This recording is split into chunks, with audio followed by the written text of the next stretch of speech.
और डरना बिल्कुल नहीं है। ये इंस्टॉल कैसे करना है आपने बताया? जी, ये इंस्टॉल कहाँ से करना है? स्टार आपने पिछली क्लास आपने ली थी, ठीक है सर। तो उसमें सारा कुछ बताया तो था। वैसे ही बताया था कंप्यूटर कौन सा होना चाहिए। अच्छा, इसका नहीं बताया था, वो फिर मैंने ग्राफिक फॉलो करा, ये भी मिक्स हो जाता है। अच्छा, अब क्या है कि इसको डाउनलोड आपने कहाँ से करना है, तो वैसे मैं लिंक भी ग्रुप के अंदर आज शेयर कर दूंगा, आप वहां से भी डाउनलोड कर सकते हो।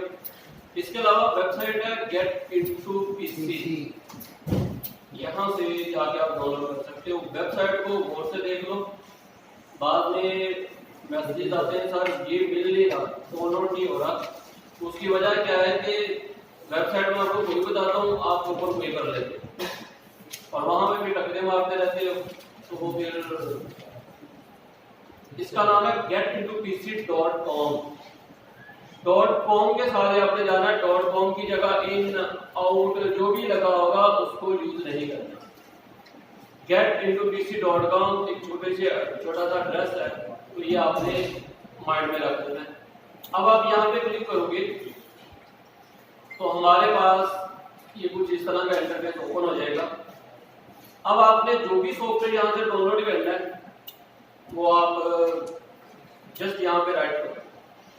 अच्छा, कंप्यूटर की स्पेसिफिकेशन के बारे में तो मैंने आपको बताया था, और विंडोज का भी बताया था कि कैसे चेक करना है।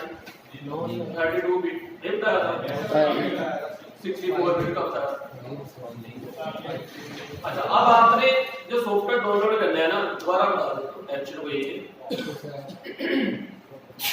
इतने ओके की जरूरत नहीं है, टेंशन ना ले, मैं इधर ही 4 महीने बाकी है, बड़ा ओके करेंगे, ठीक है, हर बात की ओके की जरूरत नहीं है। अच्छा, अब ये यहाँ पे आपने देखना है भी आपका जो सिस्टम है वो होना चाहिए 64 बिट और उसका जो वर्जन होना चाहिए वो 22H2 होना चाहिए इंस्टॉल करने के लिए। अगर आपके पास इससे पुराना वर्जन होगा तो वो आपने अपडेट करके 22H एटलीस्ट करना है। ये आपको मिनिमम बता रहा हूँ, मैक्सिमम तो वो 24H और उससे वो ऊपर चला गया, तो मिनिमम आपका जो वर्जन होना चाहिए वो ये वाला होता है। तो अगर आपको लग रहा है इससे कम है तो आपने अपने जो विंडोज है उसको अपडेट कर लेना। अच्छा, अगर विंडोज इंस्टॉल करने की जरूरत पड़ गई तो वो भी आपको यहीं से विंडोज में मिल जाएगा। हम यहाँ पे सर्च कर लेते हैं विंडोज 10, और मैंने गो वाले बटन के ऊपर क्लिक किया। अब यहाँ पे ये विंडोज 10 आ गई और एप्पल 2023 में अपडेट हुई है। तो ये वही होगी जो मैंने अभी आपको बोला कि 22H इसका जो वर्जन होगा। हम यहाँ पे देखते हैं, आप ये देखा होगा, तो यहाँ से आप डाउनलोड करके फिर आप इसकी बूटेबल यूएसबी बना लो और यूएसबी तरीके वगैरह देख लेना। रूफस सॉफ्टवेयर एक है जो कि हम यूज करते हैं यूएसबी को बूटेबल बनाने के लिए। रूफस छोटा सा सॉफ्टवेयर है 1.8 MB का और फ्री में मिल जाएगा, कोई इसके लिए पैसे पे करने की जरूरत नहीं है। तो यहाँ से आप अपनी यूएसबी को बूटेबल बना सकते हैं। पहले इसको डाउनलोड करोगे और उसके बाद आप बूटेबल बना लो, फिर तरीका वगैरह आप इंटरनेट से देख सकते हो, चैट जीपीटी से भी आप मदद ले सकते हो। अच्छा, अब हमने करना है सॉफ्टवेयर डाउनलोड, तो हम यहाँ पे लिखेंगे एडोबी प्रीमियर प्रो, भी लिख लो साथ में लिख लो 2022 और हमने कर दिया गो के ऊपर क्लिक। अब सबसे ऊपर ही आ गया, तो यहाँ पे आप क्लिक करोगे तो नीचे आ जाओ, ये हमारे पास है जिसका डाउनलोड लिंक। अच्छा, ये सॉफ्टवेयर क्रैक होगा मतलब एक्टिवेटेड होगा, आपको कोई एक्टिवेट करने की या क्रैक करने की जरूरत नहीं, यहाँ से डाउनलोड करने का ये फायदा। आपने जिस इसके ऊपर क्लिक करना है, 1-2 सेकंड या 1 आधे मिनट में ये आपकी डाउनलोडिंग यहाँ पे स्टार्ट हो जाएगी। डिपेंड करता है आपका इंटरनेट कितना देर है, तो भी देखिएगा यहाँ पे ये स्टार्ट हो जाएगा। और डाउनलोड होने के बाद ये आपकी फाइल RAR फाइल, तो डाउनलोड होने के बाद अगला जो आपने काम करना है इस फाइल को एक्सट्रैक्ट करना है। अभी ये जिप फाइल है, RAR मतलब जिप फाइल है, जिप, मतलब आप ऐसे समझ लें इसको किसी पैकेट में लपेटा हुआ है। अब आपने उस पैकेट को खोलना है।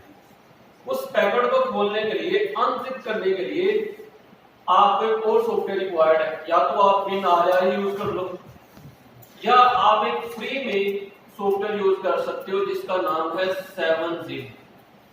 ये ओपन सोर्स सॉफ्टवेयर है, फ्री है और उससे बहुत बेहतर है। अगर आपने बिन आलिया इंस्टॉल किया हुआ फिर भी आप इसी को यूज किया करो, ये उससे बहुत बेहतर है।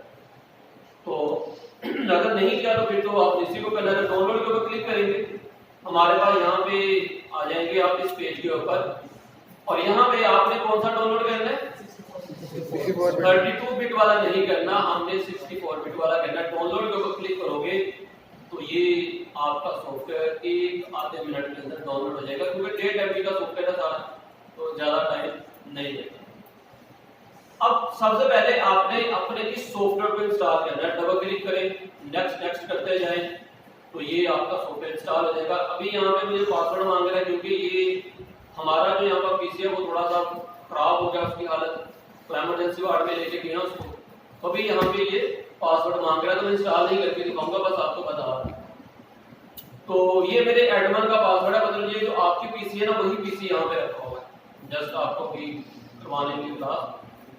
तो क्योंकि आप लोगों को इंस्टॉलेशन की परमिशन नहीं है, तो एडमिन की तरफ से यहाँ पे ये लॉक है। आप जब इसको इंस्टॉल करोगे तो आपके पास ये चीज नहीं आएगी, आपके पास ये इंस्टॉल होना शुरू हो जाएगा। आपने जब इसको इंस्टॉल जब हो जाएगा तो आपके पास यहाँ पे जो फाइल आ रही होगी वो बिन आलिया की होगी, या इस तरह का आइकन कोई आ रहा होगा जो आपने पहले कभी देखा ही नहीं। मतलब इसका भी पता चल रहा है, कोई वीडियो फाइल है उसका भी पता चलता है, जेपीजी फाइल है उसका भी पता चलता है, लेकिन इसका पता नहीं चलेगा आपको। मतलब कि ये अनआइडेंटिफाइड फाइल है जिसको आइडेंटिफाई नहीं कर पा रहा आपका। अब आपने क्या करना है, उसके ऊपर राइट क्लिक करना है, 7zip इंस्टॉल है, राइट क्लिक करना है और आपने इसको कर लेना जी ओपन विद। जब आप ओपन विद करोगे, ओपन विद करने के बाद आपने उसको 7zip के अंदर ओपन कर लेना है।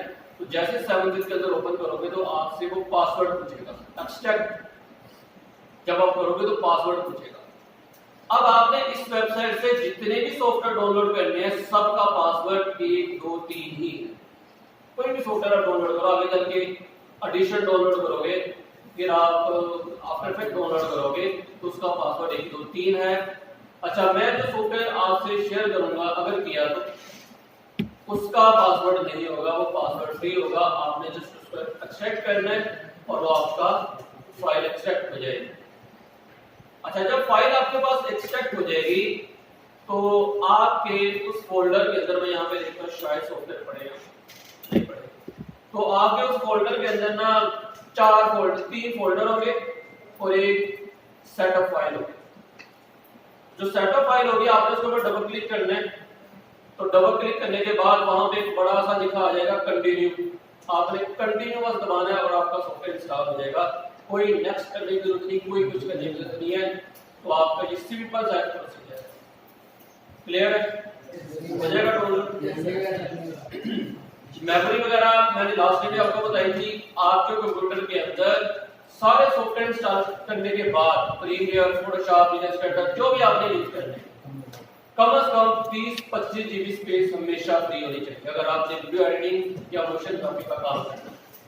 अगर 5 GB होगी, 6 GB होगी, आप एक वीडियो लेके आओगे, मिनट बाद मैसेज आएगा तो क्रैश, सॉफ्टवेयर बंद हो जाएगा, स्क्रैच जैसे। तो इस तरह की सूरत हाल से बचने के लिए कम से कम 25 GB तो आपके कंप्यूटर के अंदर स्पेस लाजमी तौर पर फ्री होनी चाहिए। आपका कंप्यूटर भी स्मूथली चलेगा, आपके सॉफ्टवेयर भी स्मूथली चलेंगे। अदरवाइज आपकी असाइनमेंट भी 30 सेकंड की वीडियो की कंप्लीट नहीं होगी, इतना आपको आपका कंप्यूटर काम करेगा। तो इसलिए अगर आपने वीडियो इंस्टॉल करनी है तो सबसे पहले आपने चेक करना है कि मेरे कंप्यूटर के अंदर स्पेस कितनी है। मैंने आपको बोला था 128 GB आप लगवाएं इसके अंदर मिनिमम एसएसडी, लेकिन मैंने रिकमेंड किया था 256 GB। वजह क्या है, जब आपने ये सारे सॉफ्टवेयर इंस्टॉल करने हैं ना, फोटोशॉप आप बोल रहे हो कि क्यों करना है, भाई इसकी जरूरत है, मैं आपको फोटोशॉप करवाऊंगा भी बेसिक, कि जितना हमारी जरूरत है उतना मैं करवाऊंगा क्योंकि वो जरूरी है। इलस्ट्रेटर भी जरूरी है, वो भी देखेंगे, अगर टाइम मिला तो वो भी करवाएंगे। तो ये जब आप सारे सॉफ्टवेयर इंस्टॉल करोगे तो अगर 128 जीबी लगी होगी तो पीछे स्पेस आपके पास 15-16 जीबी बचनी है।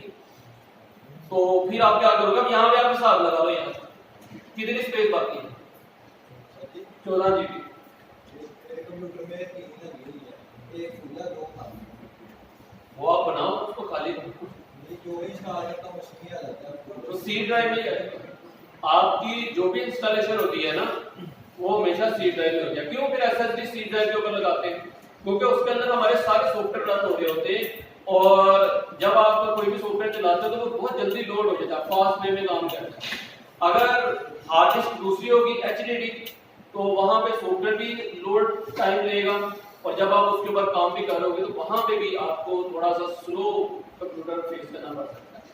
इसलिए एसएसडी लगवा लें, एक दफा की इन्वेस्टमेंट है, आपने कोर्स करना है नहीं करना, लेकिन एमएस वर्ड भी अगर यूज करते हैं तो उसमें भी वो बहुत स्मूथली आपका जो सॉफ्टवेयर है कि आपका पीसी में चले। तो इसलिए रिकमेंडेड है 256 जीबी लगवा लें, लेकिन अगर नहीं बजट है जो है चलाओ, कोई मसला नहीं। सिर्फ थोड़ा सा आपको कंप्रोमाइज करना पड़ेगा कि पीसी स्लो है, जरा देर से चल रहा है, चीजें जरा स्लो चल रही है, तो कंपलसरी नहीं है कुछ भी, जो पीसी है जैसा है चलाओ, कोई मसला नहीं है। और अगर अपडेट करना है तो फिर जो चीजें मैंने आपको बताई थी लास्ट टाइम भी अभी भी बता रहा हूँ, आप उन चीजों को मद्देनजर रख के ही अपने सिस्टम वगैरह को अपडेट करें। क्लियर, आगे चले। सॉफ्टवेयर अब आपका इंस्टॉल हो गया, अब आपने अपने सॉफ्टवेयर को करना ओपन। तो ओपन करने के लिए आपने जाना है यहाँ पे, आप यहाँ पे भी लिख सकते हो प्रीमियर, या आप यहाँ पे जाओगे तो यहाँ पे आपकी जितनी एप्स इंस्टॉल है वो सारी होंगी। अगर विंडोज 7 इंस्टॉल की हुई है उसको खत्म करके विंडोज 10 कर लो, विंडोज 7 खत्म हो चुकी है तो उसको आपने विंडोज 11 या विंडोज 10 के ऊपर आप उसको लेके आते हैं। अच्छा, अब हम नीचे आते हैं तो ये अल्फाबेटिक ऑर्डर में सॉर्टेड है, तो आपने जाना है जी पी फॉर प्रीमियर, तो पी में आ जाएंगे, तो पी में कहीं पे होगा या ए में होगा डो प्रीमियर, और अगर नहीं मिल रहा तो फिर यहाँ पे हम सर्च भी कर सकते हैं तो एडोबी प्रीमियर आपके पास आता है। जस्ट क्लिक करेंगे, सॉफ्टवेयर आपका लोड होगा। जैसे जब मैंने पहले इसको ओपन किया था, मैं करके दोबारा से करता हूँ। अब जब ओपन करोगे तो आपके पास इस तरह की स्क्रीन आएगी। इस स्क्रीन को बोलते हैं splash screen, SPLASH, splash screen. आप कोई भी एप्लीकेशन ओपन करते हैं ना मोबाइल के ऊपर या फिर विंडो ओपन करते हैं विंडो के ऊपर, तो जो पहला एक आइकन उसका आता है उसको स्प्लैश स्क्रीन ही बोला जाता है। इसमें आप अपनी तस्वीर भी लगा सकते हो, तो तस्वीरें लगाने के बजाय अपने काम के ऊपर फोकस करें, वो ज्यादा बेटर है। अब है सॉफ्टवेयर ओपन हो गया हमारे पास, ये इसका एक क्या कहते हैं पहली विंडो आपके पास आ गई। अब इसके अंदर सबसे पहले होम आ गया, न्यू प्रोजेक्ट आ गया, ओपन प्रोजेक्ट आ गया। जब आप फर्स्ट टाइम इसको ओपन करोगे तो आपके पास इसी तरह का आएगा, और जब आपने इसके ऊपर काम करना शुरू कर दिया, आपने एक प्रोजेक्ट बनाया, 2 बनाए, 3 बनाए, फिर यहाँ पे आपके पास रिसेंट्स में भी कुछ ना कुछ आ जाएगा कि आपने लास्ट टाइम इस फाइल के ऊपर काम किया था, क्या आप उसको ओपन करना चाह रहे हैं। मतलब लास्ट टाइम जिस फाइल के ऊपर आपने काम किया होगा उसकी लिस्ट यहाँ पे आ रही है, 5, 6, 7, 8 फाइलों के ऊपर लास्ट में काम किया होगा, रिसेंट्स में आपके पास मौजूद है। अगर आप उनको यूज करना चाह रहे हो तो आप जस्ट यहीं पे क्लिक कर सकते हो, अदरवाइज आप ओपन में जाके अपने फोल्डर में उस फाइल को ओपन कर सकते हो। अभी हम जो कि बिल्कुल न्यू है, कोई फाइल नहीं बनाई, तो हम यहाँ पे क्लिक करेंगे न्यू प्रोजेक्ट के ऊपर। ओपन प्रोजेक्ट कब करना है? जब आपके पास ऑलरेडी कोई फाइल बनी हुई है और अब आपने उसके ऊपर काम करना है, तो हम कहते हैं जी न्यू प्रोजेक्ट के ऊपर क्लिक, तो आपके पास ये कुछ इस तरह का पैनल आ जाएगा। अब इसमें हमारे पास 3 ऊपर टैब नजर आ रहे हैं। सबसे पहले इंपोर्ट, एडिट, एक्सपोर्ट, तीनों को आहिस्ता आहिस्ता हम लर्न करेंगे। पहले हम इंपोर्ट की बात करते हैं। अभी हमने कुछ इंपोर्ट नहीं करना, इसके ऊपर अलग से बात करें। ये हमारे पास ड्राइव आ गई, यहाँ पे हमारे पास कोई ऑनलाइन ट्यूटोरियल आ गए जो कि एडोब प्रीमियर के डेटाबेस के साथ लिंक है, आप यहाँ से भी कुछ ओपन कर सकते हो, लेकिन अभी जरूरत नहीं है। और यहाँ पे कुछ सेटिंग्स हैं, ये भी आगे चल के देखेंगे, अलग से टॉपिक है। आपने यहाँ पे पहली दफा न्यू है। पहली दफा जब आप जाकर अपने सॉफ्टवेयर को ओपन करोगे कोई चीज चेंज नहीं करनी, सिंपल क्रिएट के ऊपर क्लिक करना। अब जब हम क्रिएट के ऊपर क्लिक करेंगे तो हमारे पास एक फाइल या हमारा प्रोजेक्ट क्रिएट हो जाएगा। पहली दफा सॉफ्टवेयर को जब आप ओपन करोगे तो आपके पास किसी तरह का एक इंटरफेस आएगा। नई चीज बोल रहा हूं, इंटरफेस। आप कोई भी सॉफ्टवेयर जब ओपन करते हो उसके अंदर कुछ विंडोज होती हैं, कुछ पैनल्स होते हैं, मजमूआ होता है विंडोज का, पैनल्स का, टाइमलाइंस का, टूल्स का। उस मजमूए को हम बोलते हैं इंटरफेस या यूजर इंटरफेस। और फिर एक वर्क स्पेस भी होता है। यूजर इंटरफेस हो गया जी कि हमारे पास चीजें कहां पे पड़ी है, यूजर इंटरेक्ट करना है, किसी चीज को ओपन करना है, वो हो गया यूजर इंटरफेस। वर्क स्पेस क्या होता है? वर्क स्पेस एक अलग चीज है। वर्क स्पेस में आप ऐसे समझ लें, आपने मोटरसाइकिल का काम करना है तो आपके पास मोटरसाइकिल के औजार होंगे, तो आपने वो पूरा बनाया होगा बोर्ड, उसके ऊपर मोटरसाइकिल के औजार लगाए होंगे। अगर आपने ट्रक का काम करना है तो एक मिसाल के तौर पे बता रहा हूं, तो आपके पास औजार थोड़े से डिफरेंट टाइप के होंगे। इसी तरह आपने इलेक्ट्रिक गाड़ियों के ऊपर काम करना है तो औजार थोड़े से अलग टाइप के होंगे। तो ये आपका आप कह लें कि आपकी एक वर्कशॉप है और उसके अंदर आपके मुख्तलिफ अब डिपार्टमेंट्स हैं, जो कि एक ट्रक का काम करता है, मोटरसाइकिल का काम करता है, इलेक्ट्रिक व्हीकल्स का काम करता है। तो हर एक का वर्क स्पेस अपना अपना है, मतलब उसी तरह के वहां की चीजें मौजूद हैं, उसी तरह का एनवायरनमेंट है, उसी तरह की उनको इंस्ट्रूमेंट्स दिए गए जिनकी मदद से वो उसके ऊपर काम करेंगे। तो यहाँ पे भी अगर हम वीडियो एडिटिंग करते हैं उसके लिए अलग है, अगर हम ग्राफिक्स के ऊपर काम करेंगे उसके लिए अलग वर्क स्पेस होगा। अगर हम अपना वर्क स्पेस बनाना चाह रहे हैं कि मुझे यूट्यूब की वीडियो की शॉर्ट्स बनानी है तो मेरा वर्क स्पेस इस तरह का होगा जिसमें मेरे पास लंबी स्क्रीन आएगी। और अगर मुझे आम वीडियोस अपलोड एडिट करनी है तो उसके लिए मैं अपनी मर्जी का वर्क स्पेस बना सकता हूं। तो अभी आप समझ लें कि ये हमारा एक यूजर इंटरफेस है और उसके ऊपर ये इसका डिफॉल्ट वर्क स्पेस है। वर्क स्पेस है डिफॉल्ट वर्क स्पेस, मतलब जो कंपनी की तरफ से हमें डिफॉल्ट सेटिंग दी गई है वो वाली है। अब हम इसको अपनी मर्जी के साथ कस्टमाइज कर सकते हैं।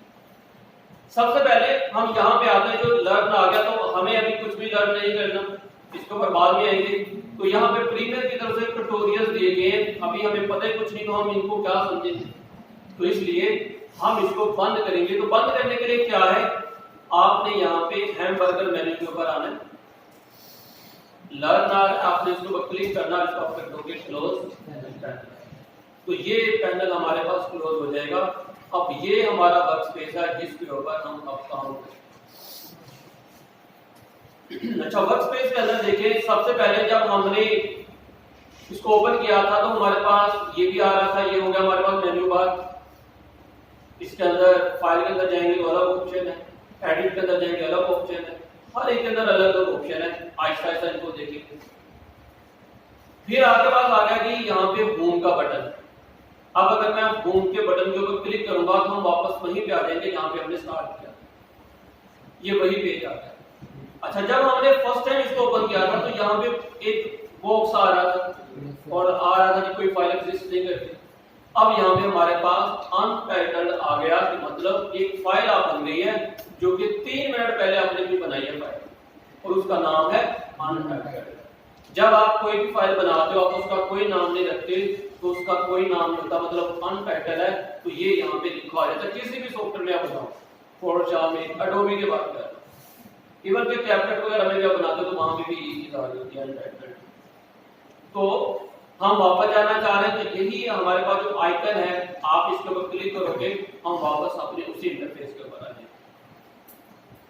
नेक्स्ट हमारे पास आ गया इंपोर्ट। अगर मैं इंपोर्ट के ऊपर क्लिक करता हूं तो वही चीज आ गई ना, जो भी हमने वहां पे क्रिएट प्रोजेक्ट किया था तो यही चीज आई थी। लेकिन तब यहाँ पे आ रहा था हमारे पास एग्जिट और क्रिएट। मैं आपको करके दिखाता हूँ दोबारा। हम न्यू प्रोजेक्ट बनाते थे, आ गया ना क्रिएट, तो अब क्रिएट आ रहा है, मैं दोबारा इसके ऊपर आ गया, वापस आ जाते हैं यहीं पे, हमें आना है एडिट के ऊपर। तो ये हम अपने वर्क स्पेस के ऊपर आते हैं। तो पहले हमारे पास आ रहा था इंपोर्ट, एडिट वाला इनेबल नहीं था। जैसे ही हमने नया प्रोजेक्ट बनाया हमारा एक प्रोजेक्ट बन गया। अब यहाँ पे हमारे पास आ गया जी एडिट। एक्सपोर्ट के ऊपर हम आगे चलते बात। तो मतलब ये दो हमारे जो सेक्शन बटन है ये दोनों इनेबल हो गए और हमें कुछ ना कुछ इसमें से पता भी चल गया कि भाई इनका क्या करना है। अब हम एडिट के अंदर आ गए।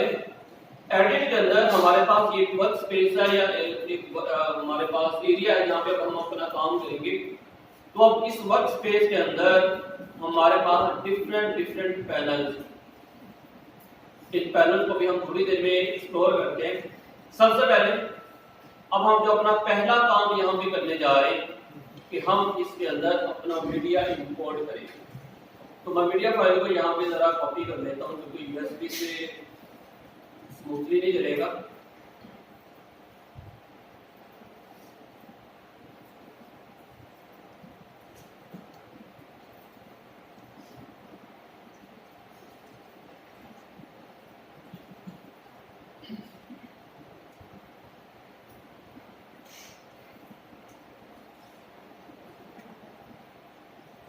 अच्छा, डाटा आ गया।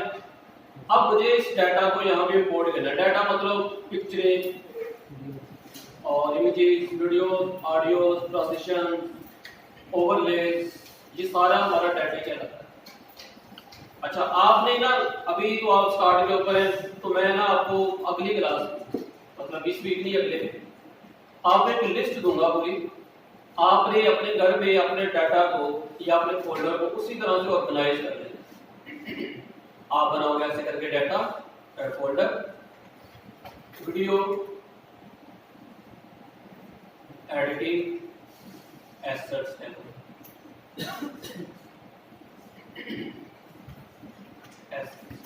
और इसके अंदर अब हम फिर अपने फोल्डर बनाएंगे जिसके अंदर बैकग्राउंड म्यूजिक है, बैकग्राउंड है, इमेजेस है, फलाना और उसको फिर हम यहाँ पे यूज करेंगे। ऐसा नहीं होना चाहिए कि एक चीज सी में पड़ी है, डी में पड़ी है, कोई इफेक्ट ढूंढने की जरूरत पड़ गई, अब वो ढूंढने की पता नहीं सी में रखा था, पता नहीं किधर क्या, तो ये काम नहीं करना। तो ये सारी चीजें आपने ऑर्गेनाइज करके रखी और यही एक प्रोफेशनल जो वीडियो एडिटर होता है उसकी निशानी होती है कि आपने ड्राइव बुक तक कर देनी है 100 GB की, 150 GB की, क्योंकि ये जो एसेट्स हैं ये बहुत ज्यादा होते हैं। तो हमने ड्राइव बुक तक कर दी, उसके अंदर अब हमारा सारा ये डाटा है और उसके अंदर फिर मैं फोल्डर आपसे अगली क्लास में बनवाऊंगा कि कौन कौन से फोल्डर आपने बनाना और उसके अंदर हम वही डाटा रखेंगे ताकि ऑर्गेनाइज डाटा हो, हमें जब भी यूज करना हो हम डायरेक्ट वहां पे जाएं और उसको ओपन करके यूज कर सकें। इसी तरह आपने जब भी प्रोजेक्ट बनाना है आपने अपने प्रोजेक्ट को भी ऑर्गेनाइज करके चलना है। अब ऑर्गेनाइज कैसे करके चलना है, देखिए मैंने यहाँ पे अभी जो एक फोल्डर बना लिया जिसके अंदर हमारा डाटा था। अब मैं यहाँ पे एक और फोल्डर बनाऊंगा जिसके अंदर मैंने एडोबी प्रीमियर का काम करना है, तो मैं यहाँ पे लिखूंगा माय वर्क। ये भी एक फोल्डर बना लिया। इसके लिए अलग आप ड्राइव बना लो या इसी के अंदर बहुत सारी जगह का आप इसी के अंदर बना लो। अब इसमें एक फोल्डर बनाऊंगा दोबारा से नया और इसमें मैं लिखूंगा जी वीडियो एडिटिंग या वीडियो एडिट। इसी तरह मैं आगे जाके एडिशन के अंदर काम करूंगा तो मैं यहाँ पे कोड फोल्डर बना लूंगा या इसी के अंदर भी बना सकता हूं, मतलब जो फाइल है उसी के अंदर। और मुझे आफ्टर इफेक्ट के अंदर भी काम करना है तो मैं यहाँ पे एक फाइल बना लूंगा आफ्टर इफेक्ट। इसी तरह फिर मुझे ग्राफिक्स का काम करना है तो मैं ग्राफिक्स के लिए इसी के अंदर अलग फोल्डर बनाऊंगा। फिर ये ग्राफिक का होता है ऑर्गेनाइज करके अपने अलग। तो मैं यहाँ पे आफ्टर इफेक्ट को इसके अंदर ले जाता हूँ, वीडियो एडिट आफ्टर इफेक्ट आ गया और इसके अंदर हम दूसरा कर लेते हैं जी प्रीमियर वर्क, प्रीमियर प्रो। अब इसके अंदर हमारे प्रीमियर प्रो के प्रोजेक्ट होंगे, आफ्टर इफेक्ट के अंदर आफ्टर इफेक्ट के प्रोजेक्ट होंगे। प्रीमियर के अंदर आएंगे, अब आपने जो भी क्लाइंट का काम करना है, अपना काम करना है, आपने इसी के अंदर फोल्डर बनाया करना है। हम लिख लेते हैं जी फर्स्ट प्रोजेक्ट,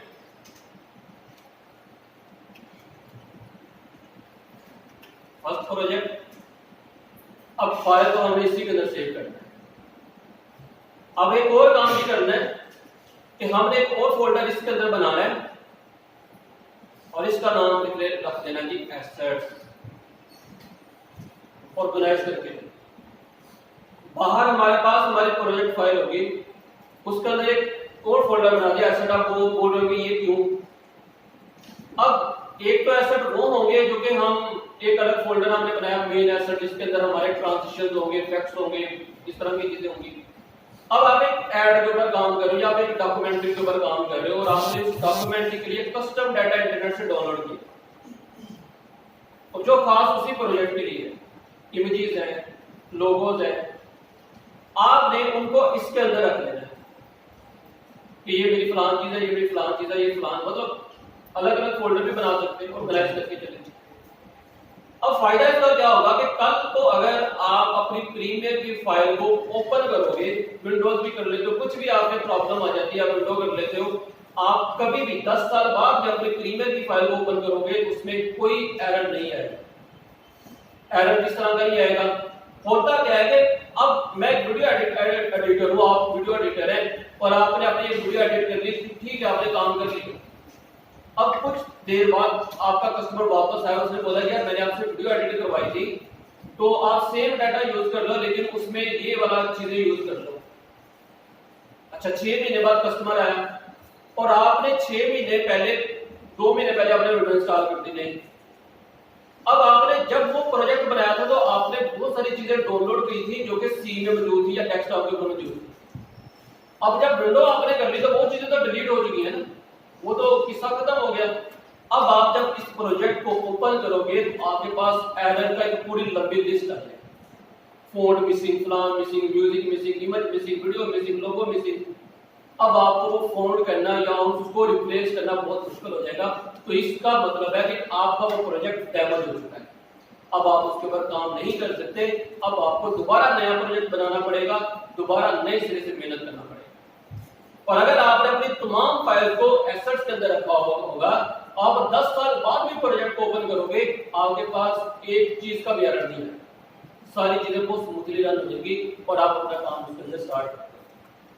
तो ये चीज हमेशा अपने माइंड में रखनी है कि जहां पे आपने अपने उस प्रोजेक्ट को सेव करना है, उससे रिलेटेड जितनी भी चीजें हैं आप कोशिश करो कि उसी फोल्डर के अंदर सेव करो। अगर मैंने बनाया जी यूट्यूब की शॉर्ट तो मैं उसी के अंदर सेव करूंगा। अब जैसा कि हम डॉक्यूमेंट्री के ऊपर अगर काम करते हैं तो डॉक्यूमेंट्री के ऊपर काम करने के लिए क्या होता है कि हम जैसे मैंने अलग फोल्डर बनवाया एसेट्स का, उसके अंदर वो एसेट है जो मेरे हर वीडियो के अंदर यूज होते हैं, उसको तो मैंने एक अलग ड्राइव के अंदर रख दिया, लेकिन जो चीजें मुझे जस्ट इसी के अंदर यूज करनी है उनको मैं इसी के फोल्डर के अंदर रखूंगा। ठीक हो गया?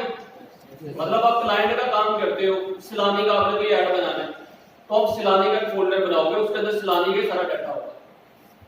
आपने जेल रोड का काम करना है, आपने उसका बनाया, आपने किसी भी ब्रांड का काम करना है, आपने उसका एक फोल्डर बनाया, अब उसके अंदर सारा उसी का डाटा, पोस्ट 1, पोस्ट 2, पोस्ट 3 या पोस्ट आजादी पोस्ट, ईद पोस्ट, फ्लाम पोस्ट, डिस्काउंट पोस्ट, अलग अलग नाम आपका।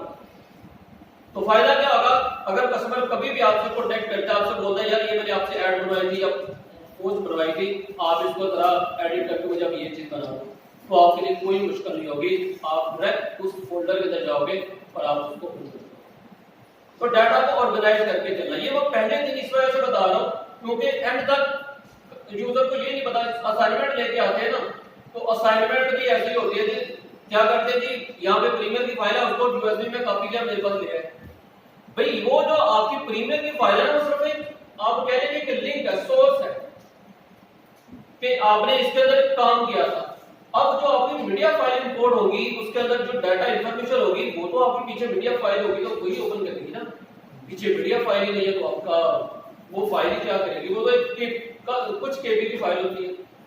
तो आपने वीडियो एडिट कर रहे हो 200 जीबी की या 50 जीबी की, और उसकी फाइल आपकी प्रोजेक्ट फाइल बनेगी केबी की। तो अगर आप केबी को यूएसबी में ले जाओगे, बोलो जी इसके अंदर 200 जीबी का भी डाटा है, तो ये तो समझ में आने वाली बात नहीं है ना। तो वो जो चीज होती है ना, वो आपकी जो फाइल होती है वो अलग से रेफरेंस लेके आपकी वीडियो के आपके प्रोजेक्ट के अंदर आती है। तो रेफरेंस आपने हमेशा अपने फोल्डर के अंदर ही रखना है जहां पे आपने प्रोजेक्ट बनाया। अच्छा हाँ जी, विंडो में एक अलग बताया कि विंडो दोबारा इंस्टॉल करनी हो तो वो उसी फोल्डर में जो चीजें होती हैं उनको डिलीट हो जाती है। दीगर फोल्डर्स के अंदर ये चीजें हमने रखी हैं, तो इनके ऊपर तो कोई मैंने आपको वही बोला ना कि सी के आप अपनी जिंदगी में या आप अपना एक वो बना लें कि आपने कभी भी कोई प्रोजेक्ट बनाना है अगर आप एमएस वर्ड भी यूज करते हैं, कोई चीज सी ड्राइव में सेव करनी है बस। अगर उधर होगी तो उसको पहले हाँ, अगर रखनी है तो उसको पहले कॉपी करें डी के ई में, एफ में, जी में, और उसके बाद आप विंडो करोगे तो वो आपकी फाइल डैमेज नहीं होगी। हम क्या करते हैं, शुरू में नया कंप्यूटर लेते हैं, हम भी पहले यही करते थे। हम क्या करते थे कि हम उसको ये डॉक्यूमेंट्स हमें नजर आता होता था, हम डॉक्यूमेंट के अंदर वो फाइल रख देते थे, पिक्चर के अंदर पिक्चर की, वीडियो के अंदर वीडियो की, मुझे पता नहीं होता था। तो बाद में जब सी ड्राइव और विंडो की तो बहुत जल्दी उड़ जाती थी, तो विंडो की तो उसके बाद वो वीडियो ना वीडियो का बंदा ना सब कुछ खलास होता। तो ये चीजें फिर आहिस्ता आहिस्ता समझ आती हैं। तो इसलिए शुरू दिन से बता रहा हूँ कि आप लोगों ने इसको कैसे लेके चलना। प्रोजेक्ट बंद हो गया हमारा, वो भी बंद हो गया, काफी देर से बंद है। तो हम यहाँ पे डबल क्लिक करेंगे या राइट क्लिक कर लो, या इसके अलावा आप क्या कर सकते हो, मैं थोड़ा सा जूम करके आपको दिखाता हूँ। यहाँ पे आपके पास ये पेज का आइकन बना हुआ है, न्यू आइटम। अब जब आप इसके ऊपर क्लिक करोगे तो यहाँ पे आपको ये सारे ऑप्शन मिलेंगे, सीक्वेंस, प्रोजेक्ट, अलग अलग चीजें। सीक्वेंस के ऊपर ही हम आगे चल के काम करें। अब अगर हम यहाँ पे आते हैं तो यहाँ पे राइट क्लिक करते हैं तो यहाँ पे भी आपको अलग अलग ऑप्शन मिल जाएंगे। यहाँ पे भी वही न्यू आइटम आ गया, न्यू बिन आ गया। बिन क्या होता है, फोल्डर होता है। अब यहाँ पे आ गया आपके पास इंपोर्ट। अगर आप यहाँ पे फाइल के अंदर जाते हो तो यहाँ पे भी आपको इंपोर्ट मिल जाएगा, कंट्रोल आई इसकी शॉर्टकट की। या अगर आप इस जगह पे आके, इसको बोलते हैं प्रोजेक्ट पैनल। पहला पैनल का नाम बता रहा हूं, प्रोजेक्ट पैनल। अगर आप इस प्रोजेक्ट पैनल में चाहते हो अपने जितने भी रिसोर्सेज हैं, वीडियो, ऑडियो, इमेजेस, म्यूजिक, हर चीज आपने यहाँ पे रखनी होती है। अब आपने इसके ऊपर या तो डबल क्लिक कर लो, राइट क्लिक कर लो, कंट्रोल आई कर लो, या फाइल में जाके कर लो, आपकी मर्जी। मैं जस्ट डबल क्लिक करूंगा तो मेरे पास अलग से एक विंडो ओपन हो जाएगी। अच्छा, अब यहाँ पे हमने बताना है कि हमारा डाटा कहाँ पे पड़ा हुआ है। तो कहाँ पे रखा था हमने, डी के अंदर। भी थोड़ी देर पहले तो कॉपी किया आपके सामने, तो डी डाटा। और ये मेरे पास अलग अलग यहाँ पे फाइलें पड़ी हुई हैं। हम इसको ये वाला जो कर लेते हैं, ये फाइलें पड़ी हुई हैं इसके अंदर। अब मुझे करना है इनको इंपोर्ट। इसके अंदर म्यूजिक फाइल भी है, इसके अंदर इमेज फाइल भी है, इसके अंदर लोगोज भी है, मतलब पीएनजी इमेजेस भी है। तो अब किसी भी फाइल को अगर ओपन करना है तो मैं उसके ऊपर क्लिक करूंगा और यहाँ पे क्या आ गया, ओपन। अब आपने ओपन के बटन के ऊपर क्लिक करना है तो आपकी फाइल लोड होके यहाँ पे आ जाएगी। हमने पहली फाइल अपनी इसके अंदर इंपोर्ट कर दी। अगर इसको डिलीट करना है, आप सिलेक्ट करो, डिलीट दबा दो, डिलीट हो जाएगी। अगर वापस आपने जो काम किया उसको, अगर मैंने गलती से डिलीट कर दी, मुझे ये वापस चाहिए तो मैं कंट्रोल सी करूंगा, वो फाइल वापस आ जाएगी, अनडू करूंगा। अब अगर मैं इसके ऊपर राइट क्लिक करूंगा तो यहां से भी मैं इस फाइल को क्लियर, मतलब डिलीट कर सकता हूं। आप सिंपल डिलीट की दबा दो, राइट क्लिक करके क्लियर कर दो, तब भी आपकी फाइल डिलीट हो जाएगी। अभी हमने जस्ट एक फाइल को इंपोर्ट किया था। अच्छा, सेम चीज आप एक और तरीके से भी कर सकते हो। हमारे डाटा में ये सारे हमारे पास आ गए थे हमारे एसेट्स। अब इसमें से जो मुझे चीज आप इसके अंदर इंपोर्ट करनी है, मैं उसको पकड़ के ऐसे करके ड्रैग करूंगा। माउस को दबा के रखना, लेफ्ट माउस बटन को दबा के रखना, जहां पे आके फेंकोगे तब भी ये फाइल इसके अंदर इंपोर्ट हो जाएगी। ड्रैग एंड ड्रॉप भी आप इसके अंदर कर सकते हो। तो जो तरीका आपको बेहतर लगे। हम यहाँ पे दोबारा डबल क्लिक करते हैं। अभी हमने जस्ट एक फाइल इंपोर्ट की थी, मुझे मल्टीपल फाइल्स इंपोर्ट करनी है रैंडमली, एक कहीं से, एक कहीं से, एक कहीं से, इसी फोल्डर से। अब मैंने एक फाइल क्लिक किया, एक सिलेक्ट हो गई, अब दूसरी करनी है। अगर मैं दूसरी के ऊपर कोई की प्रेस किए बगैर क्लिक करूंगा तो पहली वाली सिलेक्शन खत्म हो जाएगी। तो अब मुझे क्या करना है, कंट्रोल प्रेस करना है। तो मैंने इसको भी क्लिक कर दिया, कंट्रोल पे छोड़ना नहीं है जब तक आपकी सिलेक्शन खत्म नहीं हो जाती। फिर मैंने इसको क्लिक किया, इसको क्लिक किया, इसको क्लिक किया, नीचे आ गई, इसको क्लिक किया, ये फाइलें हमारी सेलेक्ट हो गई।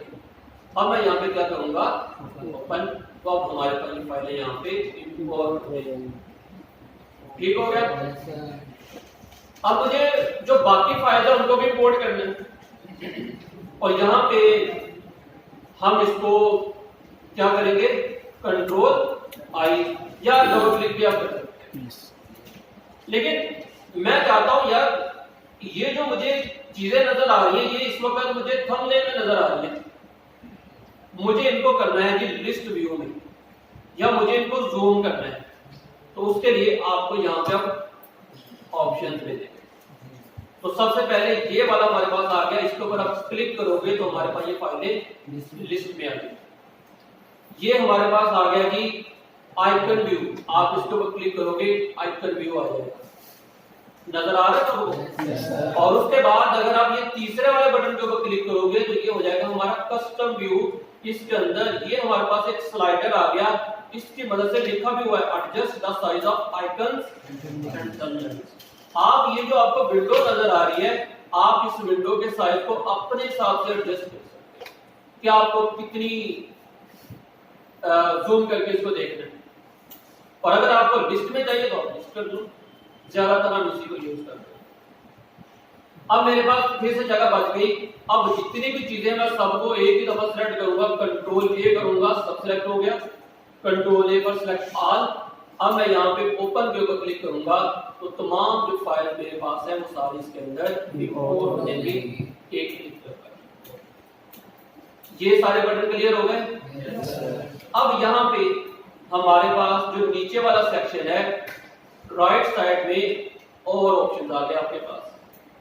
सबसे पहले आ गया जी सर्च। अगर आपके पास बहुत सारी मीडिया फाइल्स हैं, आप अपनी जो खास फाइल को सर्च करना चाह रहे हो वो आप कर सकते हो, इसको बाद में देखेंगे भी। फिर आ गया जी फोल्डर, इसी तरह आ गया जी बिन, और इसी तरह आ गया डिलीट।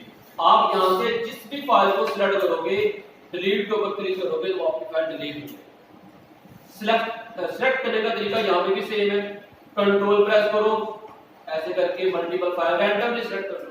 और अगर आपको एक रेंज सिलेक्ट करनी है, हम पहले के ऊपर है, मुझे नीचे तक तमाम फाइल को सिलेक्ट करना है, यहाँ तक। अब इसके बीच में जितनी फाइल है मुझे सबको सिलेक्ट करना है। अब मैं शिफ्ट प्रेस करके, पहले मैंने इसके ऊपर क्लिक कर लिया, जो मेरी फर्स्ट रेंज है, अब कहां तक ये रेंज एंड होगी, अब अपनी एंड वाली फाइल के ऊपर आके मैंने शिफ्ट प्रेस करके क्लिक कर देना है, उसके बीच में जितनी फाइलें होंगी सारी सिलेक्ट कर देना। अब आप शिफ्ट प्रेस करके क्लिक कर देना लास्ट फाइल के ऊपर। या मैं क्या करता हूं, मुझे सारी फाइल को सिलेक्ट करना है तो मैं क्या करूंगा, वही चीज जो मैंने भी आपको बताई, कंट्रोल ए आप प्रेस कर लो, कंट्रोल ए करूंगा, सारी सिलेक्ट होगी। अब यहां पे आकर डिलीट करो, सब डिलीट हो जाएगा। फिर डबल क्लिक किया, सारी फाइलें चाहिए, कंट्रोल ए किया, ओपन किया, सारी फाइलें हमारे पास इंपोर्ट। क्लियर हो गया। अब ये हमारे पास है बिन।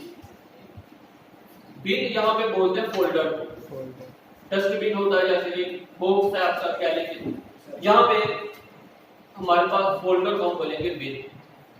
बिन क्यों यूज करेंगे, मैंने आपको बोला कि हम अपना डाटा ऑर्गेनाइज करके चलेंगे। आपने कोई प्रोजेक्ट बनाया, आपने सारा कुछ ऐसे फेंक दिया तो पता नहीं चलेगा यार मुझे क्या चाहिए, मुझे म्यूजिक चाहिए, इमेज चाहिए, आइकन चाहिए, लोगो चाहिए, पता नहीं चलेगा। उसके लिए हम अपने डाटा को ऑर्गेनाइज करेंगे। ऑर्गेनाइज करने के लिए हम अपनी फाइल्स को फोल्डर्स के अंदर लेके जाएंगे। अब हम पहला फोल्डर यहाँ पे बनाएंगे। सबसे पहले एक और चीज नोट करो, यहाँ पे आपको ये कलर नजर आ रहे हैं, इनको बोलते हैं लेबल्स। ये लेबल कलर है। अब अगर हम ऊपर आते हैं तो इसके वाइड आगे क्या लिखा हुआ है, डॉट जेपीजी। जेपीजी से मुराद ये इमेज है। इसी तरह ये भी इमेज है, ये पीएनजी इमेज है, ये जेपीजी इमेज है, और जितने भी इमेजेस हैं सब का कलर आपको पिंक नजर आ रहा है। अगर नीचे आते तो यहाँ पे हमारे पास लिखा हुआ है .mp4, तो यहाँ पे इनका कलर स्काई है या सियान कहते हैं। इसी तरह नीचे आ जाए तो हमारे पास आ गया कि मेजेंटा टाइप, और नीचे आ जाए तो हमारे पास अलग अलग हर चीज का अलग अलग कलर है। अच्छा, ये अलग अलग कलर हो गए, इसके साथ साथ कुछ और भी चीजें हैं। यहाँ पे अगर हम आते हैं तो थोड़ा सा और जूम करता हूँ ताकि सारी चीजें क्लियर हो जाए अच्छे से। अब यहाँ पे अगर आप इसको देखो तो यहाँ पे लिखा हुआ .mp4, और यहाँ पे हमारे पास दो आइकन हैं। एक आइकन, मैं यहाँ पे नीचे आता हूँ, अब एक आइकन ये वाला है और एक आइकन आपके पास नीचे में आता हूँ तो ये वाला है। अब ये वाला जो आइकन है जिसके अंदर ये वेव्स बनी हुई है, ये ऑडियो का आइकन है, और ये जो आइकन है जिसके अंदर ये कुछ ऐसे करके इधर करके वो स्ट्रिप की तरह जैसे रील होती थी उसकी तरह का एक शेप है, ये हमारे पास वीडियो है, और जिसके अंदर आपको ये दोनों चीजें मिल रही है। इसका मतलब है इसके अंदर वीडियो भी है, ऑडियो भी है। जिसके अंदर जस्ट यही चीज होगी तो मतलब इसके अंदर ऑडियो कोई नहीं है, जिसके अंदर जस्ट यही होगी इसके अंदर वीडियो नहीं है, जिसके अंदर आपको ये दोनों चीजें नजर आएंगी, ऑडियो वीडियो दोनों मौजूद है। ठीक हो गया ये भी। अब हमने अपने डाटा को ऑर्गेनाइज करना है, तो ऑर्गेनाइज करने के लिए पहले तो हमें डाटा का पता होना चाहिए। हमें ये पता चलेगा कि ये जेपीईजी है, ये इमेजेस फाइल है, ये वीडियो विद म्यूजिक है, ये वीडियो विदाउट साउंड है, ये मेरा साउंड है या म्यूजिक है, हमें पता चल गया, निशानी हमें पता चल गई। अब हम यहाँ पे अपने फोल्डर्स बनाएंगे। हमने पहला फोल्डर बनाया और इसका हमने नाम रखा जी वीडियो विद साउंड। फिर हम एक और फोल्डर बना लेते हैं, लेकिन पहले हम साउंड वाले काम को तो खत्म करें। अब हमने अपनी फाइल को यहाँ पे सिलेक्ट करना है, इसको सिलेक्ट किया, इसको सिलेक्ट किया, फिर इसको सिलेक्ट किया, कंट्रोल प्रेस करके कर रहा हूँ, फिर इसको इसी तरह नीचे आ जाए, फिर इसको किया। अब कंट्रोल एक्स कट कर लिया मैंने, या ड्रैग भी कर सकते हो आप। तो मैंने यहाँ पे आके कंट्रोल वी कर दिया, वो सारी फाइल इस एक फोल्डर के अंदर हमारे पास आ जाएगी। आ गई यहाँ पे। अब इस फोल्डर को बंद करेंगे तो सारी फाइल इसके अंदर जा चुकी है विद साउंड। अब मैं एक और फोल्डर बनाता हूँ, यहाँ पे दोबारा क्लिक किया, अब मैं यहाँ पे रख लेता हूँ जी वीडियो विदाउट साउंड,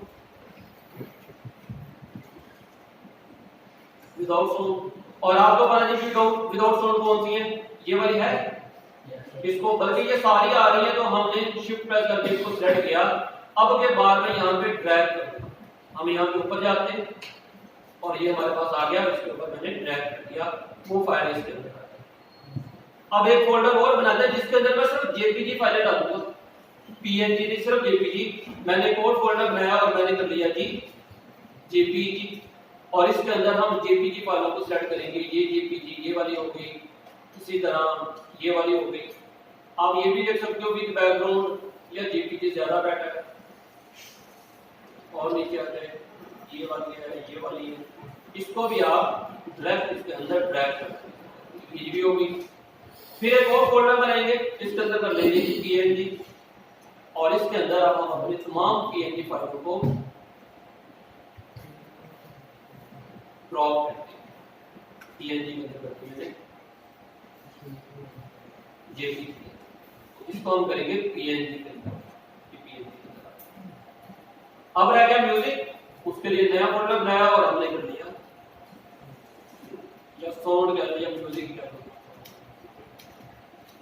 और कोशिश करें कि हमेशा जब भी चले पहले फोल्डर का नाम कैपिटल रखें और बाकी का स्मॉल रखें, ऊपर आ जाते हैं और म्यूजिक के अंदर। अब हमारे पास ये डाटा बना, अब इसको ऑर्गेनाइज कर लिया। अब हमें पता है जी कौन सी चीज कहाँ पे है। हम जस्ट अपने फोल्डर को ओपन करेंगे, उससे हम इसको यूज जेपीजी और पीएनजी में जेपीजी जो फाइल होती है ना, इसके काफी सारे डिफरेंस है, इसके अंदर बहुत सारे फर्क है इसके अंदर, लेकिन अभी मेन आपको बता देता हूँ। As compare to PNG JPEG की क्वालिटी लो होती है, ये फर्क हो गया। दूसरा as compare to PNG JPEG भी बैकग्राउंड आती है, मतलब अल्फा चैनल को सपोर्ट नहीं करती। आप इसके अंदर कोई बैकग्राउंड के बगैर भी इमेज है ना, आप उसको भी लेके जाओगे तो वो भी उसको ऑटोमेटिकली व्हाइट बैकग्राउंड में कन्वर्ट कर देगा। पीएनजी की जो कलर है वो ज्यादा अच्छे होते हैं, इसका साइज भी पीएनजी से ज्यादा होता है। और दूसरा कि इसके अंदर आप जो भी इमेज लेके आते हो वो विदाउट बैकग्राउंड भी सपोर्ट करता है। मतलब पीछे कोई बैकग्राउंड नहीं होगी, जस्ट आपको लोगो चाहिए तो सिर्फ लोगो ही आएगा, उसके पीछे कोई बैकग्राउंड नहीं होगा। ये भी आपको मैं प्रैक्टिकल करके भी दिखाता हूं थोड़ी देर में। तो क्लियर हो गया डाटा को ऑर्गेनाइज करना। अच्छा, अब यहाँ पे एक और चीज कि मैं यहाँ पे इसको कर लेता हूँ जी थंबनेल में, मैंने ये कर दिया, फोल्डर ये आ गया। अब मुझे इस फोल्डर को ओपन करना है, तो मैं क्या करूंगा, इसके ऊपर डबल क्लिक करूंगा। जब आप डबल क्लिक करोगे तो हमारे पास यहाँ पे काम होगा, यहाँ पे आ रहा है जी प्रोजेक्ट, और यहाँ पे आ गया बिग, और इसके अंदर आ गया big of videos with pin song. तो मतलब अगर जस्ट सिंगल क्लिक करोगे ना, तो हमारे पास जो फोल्डर ओपन होगा वो नए टैब के अंदर ओपन होगा। अब मैं दोबारा इस प्रोजेक्ट के ऊपर क्लिक करता हूँ, मैं दोबारा वहीं पे आ गया। अब मैं यहाँ पे म्यूजिक को ओपन करना चाह रहा हूँ, मैंने म्यूजिक के ऊपर डबल क्लिक किया। अब यहाँ पे देखिए म्यूजिक का बिल भी आ गया अलग से। तो ये क्या होगा कि यहाँ पे रश बढ़ता जाएगा। अब मैं यहाँ पे कोई और फोल्डर भी ओपन कर लेता हूँ, PNG भी। अभी यहाँ पे ये कम आ रहे हैं, अभी आपको इसको रिसेट करके बताता हूँ, बहुत ज्यादा यहाँ पे। अब यहाँ पे और रश बढ़ गया। अब यहाँ पे रश बढ़ गया तो फिर आप इस एरो की मदद ले सकते हो, और इसके ऊपर जब आप क्लिक करोगे तो इसके अंदर जितने टैब्स आपके ओपन होंगे सब के लिए यहाँ पे आ गए। आपने क्या करना है, उस लिस्ट को जो भी चीज आपको चाहिए होगी आप उसके ऊपर क्लिक करना है। ठीक हो गया? लेकिन मैं आपको रिकमेंड नहीं करूंगा कि आप डबल क्लिक करके इसको ओपन करो। तो सबसे पहले तो हमें इन फोल्डर को क्लोज करना है। तो क्लोज करने के लिए अब ये हमारे पास आ गया जी हैम्बर्गर मेन्यू। आप इसके ऊपर क्लिक करो तो यहाँ पे आपके पास सबसे ऊपर आ जाएगा क्लोज पैनल। इसको क्लोज कर दो, ये क्लोज हो गया। इसी तरह मुझे इसको क्लोज करना है, मैंने इसको भी क्लोज कर दिया। सेम इसी वे में मैं इसको भी क्लोज कर लेता हूँ। अब मेरे पास जस्ट दो ही चीजें हैं। अब फिर किस तरह से ओपन करें भाई, इसको कंट्रोल प्रेस करके डबल क्लिक करो, उसी जगह पे ओपन हो जाएगा। देखो उसी जगह पर ओपन, और यहाँ पे नीचे आपके पास आ गया क्या, वापस जाना है बैक। इसको ऊपर क्लिक करोगे वापस यही जाएगा।